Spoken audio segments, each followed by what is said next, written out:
Okay, here's the master switch plugged in, and we'll put the ignition on.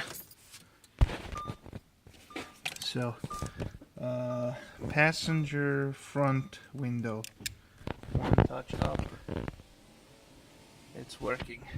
One touch down, it's working as well. This is the driver's side. One touch down, it's working. One touch up, it's working. So the front windows work. Here's the passenger rear. One touch up, it's working. One touch down, it's working. However, when it comes to the driver's rear, one touch up works, but one touch down doesn't.